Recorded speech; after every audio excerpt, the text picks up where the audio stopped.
How can you say that you love someone so much that you can't live without them, that you would do anything for them if you don't even love yourself? Why can't you be obsessed about yourself the same way you obsess about the people you attach to?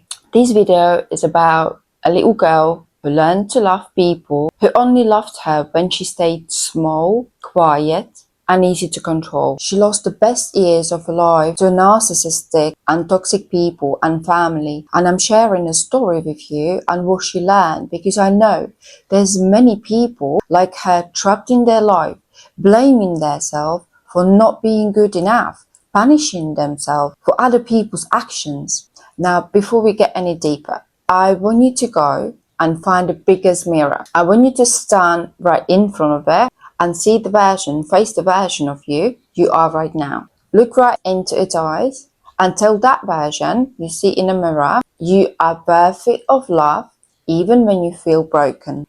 You don't have to prove your worth to anyone. You are enough just as you are. Your feeling matters, and now I need you to start trusting that person you see in the mirror. She spent many years apologizing for being only herself, for being a human. She was convinced she was hard to love. She became someone she didn't recognize anymore.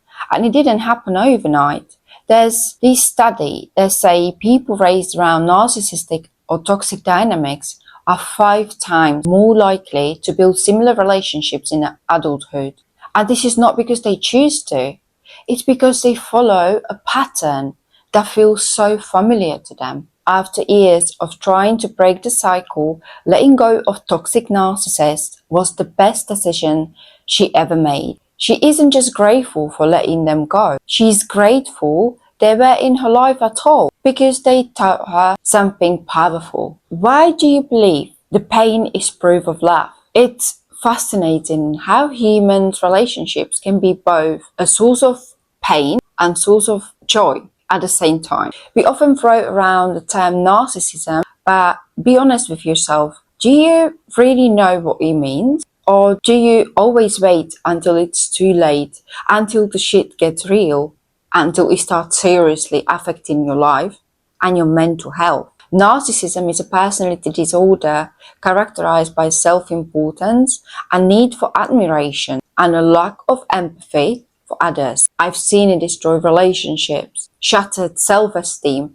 in tiny puzzle pieces, and leave behind a trail of broken hearts, including hers. What's really sad is that every time she stayed in a broken relationship longer than was healthy for her, it was because of guilt, fear, and emotional dependency. It's unbelievable how much pain she was willing to take and carry over and over and over again until she couldn't take it anymore. She wasn't living, she was surviving, wondering if this was a real life or just a nightmare she couldn't wake up from. You can't see the manipulation because you're too busy trying to be enough. If you're watching this video, I ask you that you are or you have been in a relationship with a narcissist. You know how confusing and frustrating it can be, don't you? One moment they're charming, they're loving. The next moment they're cold and dismissive. You feel overwhelmed. And this is the breaking moment when you start questioning your perception, wondering if you are overreacting or you're just being too sensitive. But the truth is that the narcissists are masters of manipulation. They use gaslighting, guilt tripping, and emotional blackmail to control you. You feel like you're trapped in a never-ending cycle of an emotional turmoil. You walk on the eggshells, never knowing what might trigger their anger. You bend over, back and forth, trying to please them, constantly chasing their approval. And no matter what you do, it's just never enough. You will never be good enough for these people. And it's not because you're not worth it. It's because they have unrealistic expectations that no one could ever meet. The inability to ever be satisfied is a reflection of your worth. It's a reflection of their deep insecurities. Therefore, they will do anything, and I repeat, anything, just to make you feel like you are losing the ground under your own feet. You don't even realize how deep the damage goes until silence feel safer than speaking. She felt isolated and alone, like if she was the only one going through it and no one could help her out of it. But she wasn't alone. Believe or not, there are a million of you out there trapped in a narcissistic, toxic relationship, and there's you afraid or ashamed to talk about it or even admit you are in one, so that out of desperation, you decide to stay in this relationship, to take blame for everything you're never responsible for. You are not responsible for someone else's actions and emotions. It's like a silent epidemic, and I think it's about time for you to start speaking out. That's how she lost the first version of herself, the little girl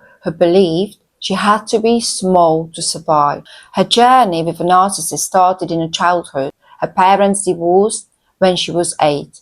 Her mother was the first person to teach her that love could hurt. Her mother fed her anger and pain from a broken marriage. The little girl often felt like she was the one to blame. She was the only reason for her parents' divorce. She was left to deal with emotions alone. There were no safe place for her to go.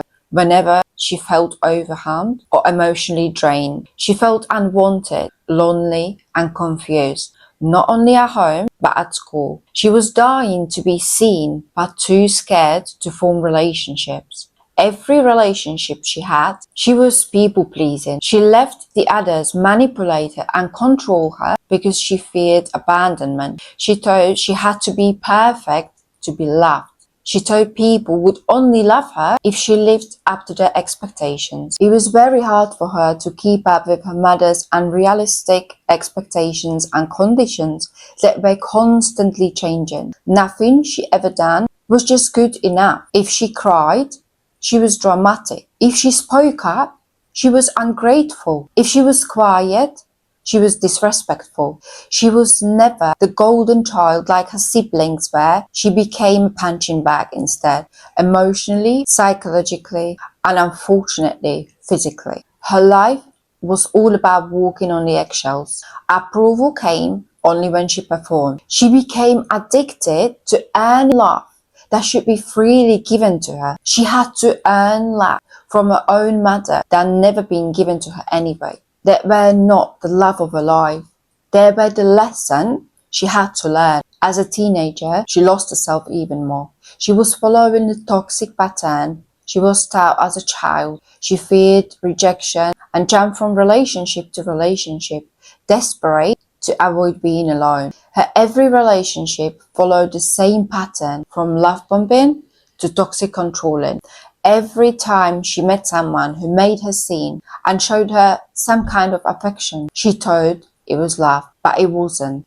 The hot and cold affection, the gaslighting, silent treatment, manipulation, isolation, it felt like home to her. She thought she had to be the perfect girlfriend in order to keep a man happy. And if she couldn't, she thought she had the power to change him. Well, how many of you secretly hoping you can change a person or a person personality? Stop lying to yourself. People won't change just because you want them to or because you love them. It's like pouring the water in a cup with no bottom. All your effort disappears and you're left empty. Nothing she ever done was truly for her, but to make someone else happy and fulfilled. She was never truly in love. She was falling into the same old cycle she had to live in her whole life, trying to win over someone, emotionally so unavailable. So she let people manipulate her. She kept giving and giving and never receiving. She explained herself and apologized endlessly for things she didn't do. She allowed people to make her feel small, just like she did with her mother, because she thought the life couldn't be any different. She completely lost her dignity in process. Don't fall into the same trap as she did. Don't allow people to make you feel small when you were born to dream big. And that girl was hell of a dreamer. No relationship should feel like an emotional roller coaster. And if yours feel like it, run. Run before it's too late. It's not them you're addicted to. You're addicted to how they make you feel. And that's the difference. You're addicted to these highs just right before you fall. Life is too short to be walked on the eggshells and let it keep you away from whatever life you dream of. She never planned on becoming a mother, not because she didn't love children, but because she was terrified she would become her mother. But life had other plans. She became a mother, and suddenly she was now responsible not only for herself, but for this new life. She was trapped in another toxic one-sided relationship, but this time she was responsible for another life. She knew she had an option to walk away, but the fear of failing a baby was stronger. The fear of becoming a single mother terrified her. She wanted to give her baby the life she never had, even if it meant for her to stay in an unhappy relationship. Many years of lonely, sleepless nights, crying when no one was watching, trying to save and fix relationship that was shattered in pieces. She jeopardized her mental health, thinking she was doing the best for her baby. She even convinced herself she wasn't capable of raising a child on her own, even when she was doing it anyway, until one day she heard the words that changed everything for her. Your child will never be happy unless you're happy. She just couldn't stop thinking about the words that resonated with her so much. She started asking herself, what if she actually hurt her baby by staying in a house where love was absent? She finally realized that this was far more damaging than leaving one that never had real love to begin with. She realized her baby didn't need a perfect parent, perfect family. Her child needed a parent who was fully present, not a parent who was mentally and physically drained. She felt revealed and grateful at the same time. She finally understood that she never wanted other people's choices to define her own life. All these people in her life only helped her to understand who she truly was and who she never wanted to be in the first place. Now she knew she could live her life on her own terms, and she didn't need nobody in her life to feel validated. She made her choice to become a better mother to her child and to herself. She finally chose herself. You don't walk away because you stop loving them. You walk away because you start loving yourself. She wasted her best years surviving, lying to herself, and begging in for crumbs. I know it's hard to let go of something or someone who you used to be around for so long. You keep all these good memories at the back of your head, convincing yourself that the person who actually hurt you the most can be also a good person. Well, I get it. They give you 10 minutes of their time because that's what they think you're worth for, and you giving them the damn whole life in return. Remember this, if someone needs to dim your light to feel powerful, they were never worthy of your shine. They are stepping over your dignity, treading on your good energy, and you always come up with an excuse just to protect them. Nothing in this life is certain, even your life. So why don't you live it on your own terms? Well, you can't. How can you attract good things into your life when you're not willing to make a space for them? Think of it this way. You've seen this nice looking, comfortable bed that you would really love to have in your bedroom. And now my question is, would you go ahead with a purchase? Would you buy this bed knowing that there's no more space in your bedroom because you got this old, uncomfortable bed still in your room? You probably wouldn't. This is how you're supposed to think about people. If someone don't serve you anymore, just let them go. You don't realize how deep emotional abuse runs until you try and love yourself. You can reparent yourself. You can be the mother, the father you never had, to your inner child, to your new version of yourself, even to your child you're planning to have or you have. If you can't leave, for whatever reason, you have to stop blaming and punishing yourself for someone else's feelings and emotions. The moment you start questioning yourself, your own sanity, the moment you know it's not your fault. The love isn't supposed to cost you your identity. Listen to your gut, because that little voice inside you knows better. And don't forget, only forgiveness can really set you free. Only if you really forgive, you can truly love yourself again and break free from whatever holds you back. Don't allow pain to control you. Why don't you try and take all this pain you feel right now all your emotions and use it as a fan to build a new chapter of your life that you deserve. If you're going through something similar in your life, or you survived narcissistic abuse in the past and you still haven't fully recovered from it, I want you to know one thing.